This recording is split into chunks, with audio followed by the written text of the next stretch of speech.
26 জানুয়ারি 1950 সালে ভারতীয় সংবিধান কার্যকর হওয়ায় ঐতিহাসিক মুহূর্তকে স্মরণ করে প্রতি বছর দেশ জুড়ে যথাযোগ্য মর্যাদায় পালিত হয় প্রজাতন্ত্র দিবস। রাজ্যের উত্তর ত্রিপুরা জেলার সদর শহর ধর্মনগরে দিন বিশেষ সমারোহে পালিত হয় প্রজাতন্ত্র দিবস। জাতীয় পতাকা উত্তোলনের মাধ্যমে অনুষ্ঠানের সূচনা করেন ত্রিপুরা সরকারের শিল্প, বাণিজ্য ও কারা দপ্তরের মন্ত্রী শান্তনু চাকমা।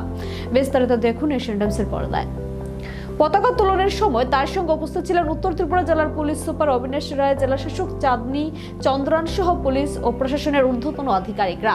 জাতীয় সঙ্গীত পরিবেশনের মধ্য দিয়ে গোটা অনুষ্ঠানস্থল দেশাত্মবোধে উদ্দোলিত হয়ে ওঠে। এরপর সুসজ্জিত খোলা গাড়িতে করে প্যারেড গ্রাউন্ড পরিদর্শন করেন মন্ত্রী শান্তনু চাকমা ও পুলিশ সুপার অবিনাশ রায়। 9টি প্লাটুনের সমন্বয়ে অনুষ্ঠিত কুচকাওয়াজে অংশগ্রহণকারী জওয়ানদের অভিবাদন গ্রহণ করেন মন্ত্রী। স্বাগত ভাষণে মন্ত্রী শান্তনু চাকমা প্রজাতন্ত্র দিবসের ঐতিহাসিক তাৎপর্য তুলে ধরার পাশাপাশি কেন্দ্র ও রাজ্য সরকারের বিভিন্ন উন্নয়নমূলক কর্মসূচির কথাও তুলে ধরেন। একই সঙ্গে উন্নয়নের সাফল্য প্রসঙ্গে বিরোধীদের তীব্র সমালোচনাও করেন তিনি।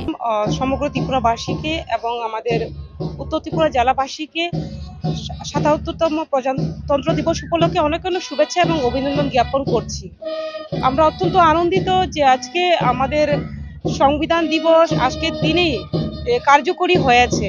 তো আমাদের প্রত্যেকেরই দরকার যে সংবিধানকে মান্যতা দেওয়া, যে আমাদের একটা দেশকে এগিয়ে নিয়ে যেতে হলে আমাদের সংবিধানকে মান্যতা দেওয়া অত্যন্ত গুরুত্বপূর্ণ এবং আমাদের প্রত্যেকটা জনগণকে ভারতবাসী হিসেবে দেশপ্রেম জাগ্রত হওয়া দরকার।